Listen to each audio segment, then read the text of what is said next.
আলো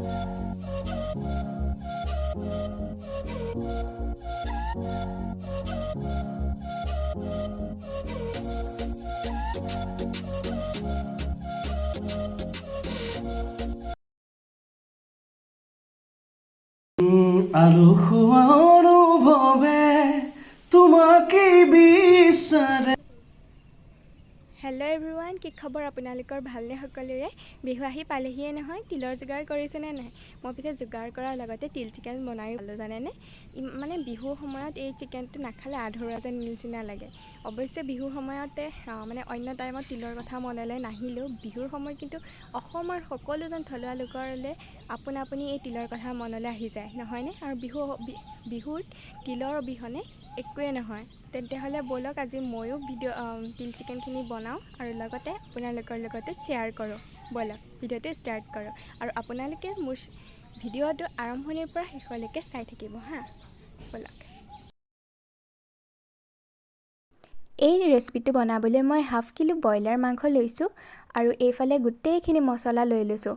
মছলা অবিহনেতো মাংস নহয়েই ন। বাৰু যি কি নহওক, গোটেইখিনি সুবিধাৰ কাৰণে মই গোটেইখিনি মানে ওচৰ চপাই লৈছোঁ আৰু এইখিনি মই এতিয়া মেৰিনেট কৰিম। প্ৰথমতে জলকীয়া পাউডাৰ দিছোঁ, গোটেইখিনি জলকীয়া পাউডাৰ দি দিছোঁ। অৱশ্যে মই পিছত আকৌ এক্সট্ৰাকৈ অলপমান জলকীয়া পাউডাৰ এড কৰিছিলোঁ। আৰু ইফালে জিৰা পাউডাৰ দিলোঁ আৰু হালধি, এইফালে জালুক, আদা, নহৰু গোটেইখিনি পেষ্টখিনি দি দিছোঁ। আৰু পিঁয়াজ, অলপমান পিঁয়াজ মই তাত থৈ দিছোঁ মানে কেৰাহীত দিবলৈ, আৰু অকণমান মেৰিনেট কৰি লৈছোঁ।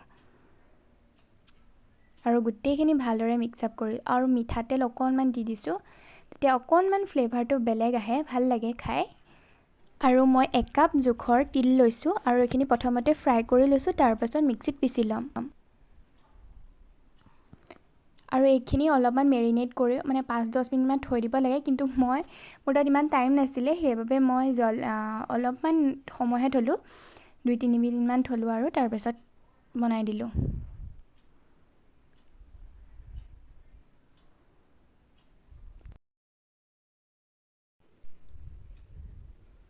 তাৰপাছত কেৰাহীখন পাতি দিলোঁ আৰু ইয়াতে অলপমান প্ৰথমতে বাটাৰ দিছোঁ, 1 চামুচ দিছোঁ বাটাৰ। মই ভাবিছিলোঁ ইয়াত বেলেগকৈ তেল এড নকৰোঁ, কিন্তু অলপমান পিছত মই মিঠাতেল এড কৰি দিলোঁ।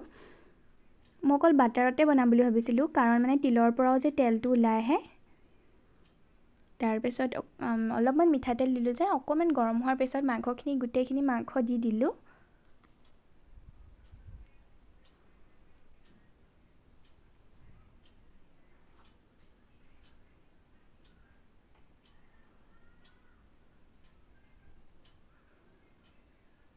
কেতিয়াবা আপোনালোকে যদি এনেকুৱা তিল দিয়া মাংস বনাই নহয়, অলপমান বাটাৰ এড কৰি পেলাই বনাবচোন, বহুত টেষ্টি লাগে। মই আপোনালোকক কৈছোঁ, কিন্তু আপোনালোকে ক'ব লাগিব, ইমান ধুনীয়া লাগে খাই। আৰু ইয়াত নিমখ দি দিলোঁ, মানে মেৰিনেট কৰোঁতে মই নিমখ দিয়া নাছিলোঁ। তাৰপিছত আমাৰ তাত যিখিনি পিঁয়াজ ৰৈ গৈছিলে, সেই পিঁয়াজখিনি ইয়াত এড কৰি দিছোঁ আৰু পিছত তেজপাত 2টা দিছোঁ। মাংসখিনি 10-15 মিনিটমান ফ্ৰাই কৰাৰ পাছত মই ইয়াত তিলখিনি দি দিছোঁ। তিলখিনি মই পিচি লৈছিলোঁ মিক্সিত, আৰু ইয়াতে মই যিমানখিনি পানী এড কৰিব খোজোঁ সিমানখিনি পানী দি দিছোঁ। আৰু আপোনালোকেও যিমানখিনি বিচাৰে সিমানখিনি এড কৰিব।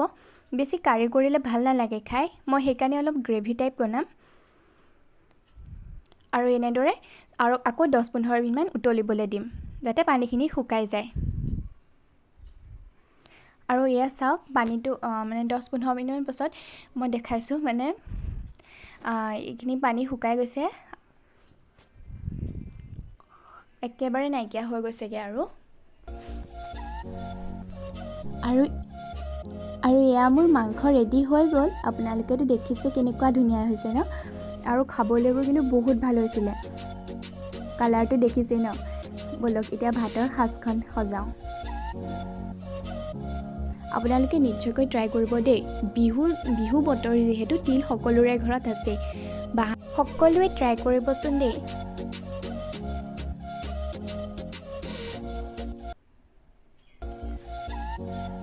মানে বাটাৰটো দিছিলোঁ যে মাংসখিনিত, বহুত মানে ধুনীয়া আহিছে। মই সঁচাকৈ কৈছোঁ, বহুত ভাল লাগিছে খাই আপোনালোকক।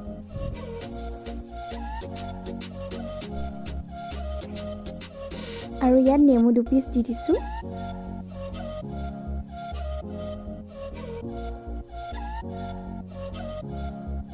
ভাতৰ থালখন ধুনীয়া হৈ থাকিলে মানে ভালকৈ সজাই দিলে খাবলৈ ইমান ভাল লাগে ন।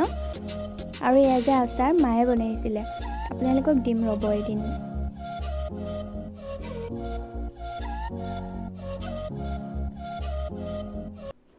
এনেদৰে ধুনীয়াকৈ সজাই দিলে দেখিয়ে খাওঁ খাওঁ লাগে। এতিয়া আমাৰ ঘৰলৈ এজন আলহী আহিছে। আপোনালোকে সকলোৱে চাগে চিনিয়ে পায়, অসমৰ জনপ্ৰিয় ধাৰাবাহিকৰ গীতিকাৰ সুৰকাৰ গীতাৰ্থ গিৰিন, আৰু লগতে তেওঁৰ বহুতো গান আলসুৱা অনুভৱ, তুমি হাঁহি দিয়া না, দেহা জান এটচেট্ৰা, আৰু বৰষুণ চিৰিয়েলৰ যিটো গান গাইছিলে সি মানে, আৰু নুপুৰতো সি সুৰ দিছিলে। সি আহিছে, সি মোৰ খুৰা ল'ৰা হয়, গীতাৰ্থ গিৰিন আহিছে। ৰ'ব আপোনালোকক দেখাওঁ। কেনেকুৱা হৈছে কোৱা নাই? ব্লগ কৰিছো নেকি? কওঁ কেনেকুৱা হৈছে? বিৰাট ধুনীয়া বনাইছে। আৰু বিহু বুলি বৰ্তমান মই যিহেতু ঘৰতে আছোঁ, আহিলোঁ বৰ্তাহঁতৰ ঘৰলৈ। আৰু তোৰ চেনেলটোৰ নাম কি আছিলে? পৰিস্মিতা মাইনা ব্লগছ। পৰিস্মিতা মাইনা ব্লগছ। গতিকে পৰিস্মিতা মাইনা ব্লগছ চাই থাকিব। তাই নতুনকৈ আৰম্ভ কৰিছে, সৰু ছোৱালী, মোৰ মৰমৰ ভণ্টি। আৰু তাই যথেষ্ট ভাল কৰিবলৈ চেষ্টা কৰি আছে।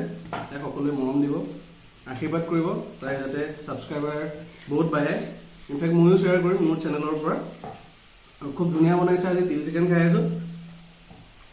আৰু বাকী বিহুৰ এতিয়া প্ৰগ্ৰেম কেনেকুৱা, কিমান তাৰিখৰ পৰা আছে? আমাৰ আজি 12 তাৰিখ, 13, 14 তাৰিখৰ পৰা আমাৰ অনুষ্ঠানবোৰ আছে। আৰু আৰম্ভণি আমি গুৱাহাটী মিৰ্জাৰ পৰা কৰিম। আৰু ইতিমধ্যে আমি 40বিলাক দিছোঁৱে। সেইকাৰণে বিহুকেইদিন ঘৰত থকা হয় যিহেতু অকণমান আহোঁ বৰ্তাহঁতৰ ঘৰলৈ, খুৰাহঁতৰ ঘৰলৈ। আৰু সেই সিহঁতৰ লগত অকণ মুখ চুপতি মাৰিবলৈ আহিলোঁ। ভণ্টিহঁতৰ লগত বৌ আছে।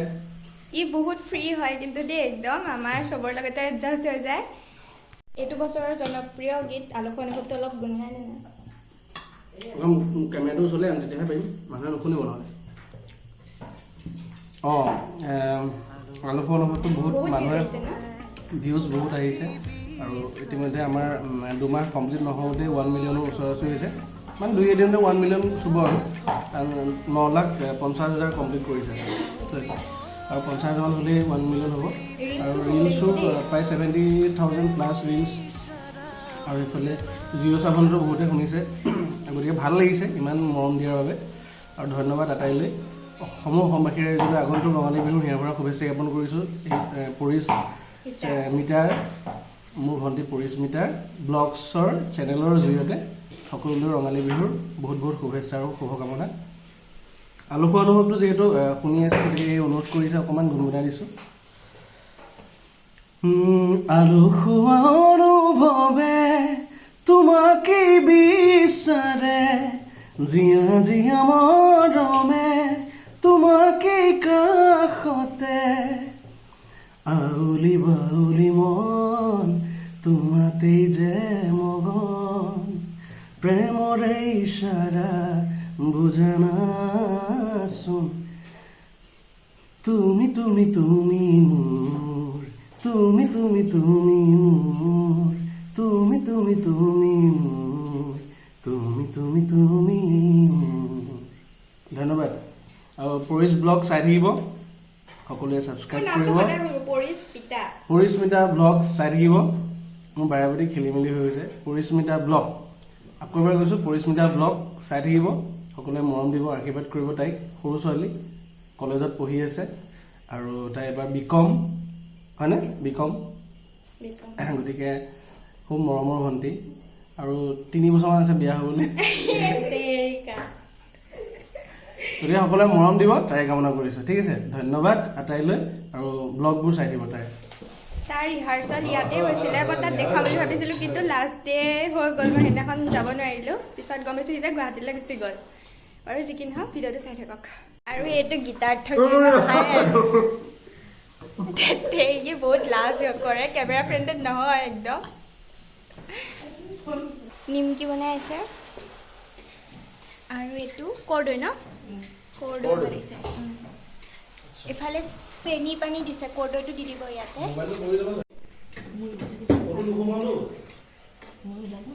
সকলোৱে থুলমূলকৈ বিদায় লৈছোঁ।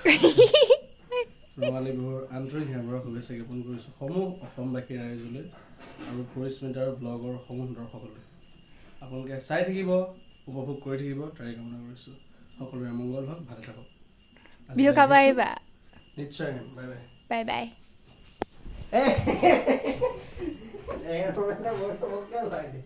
আৰু মোৰো ভিডিঅ' এটা আজি ইমানেই আছিলে। আপোনালোকে এবাৰ নিশ্চয়কৈ ট্ৰাই কৰিবচোন তিল চিকেন। বিহুৰ ছিজন যিহেতু সকলোৰে তাত আছেই, এবাৰ হ'লেও ট্ৰাই কৰিব দেই। আৰু ইমানেই আছিলে, আজিলৈ আহিছোঁ। Bye bye. Hope you like this video, and if you like this video then don't forget like, comment, share and subscribe. And after subscribe, don't forget press the bell icon to get all the notifications. Thank you. Love you all. Bye bye.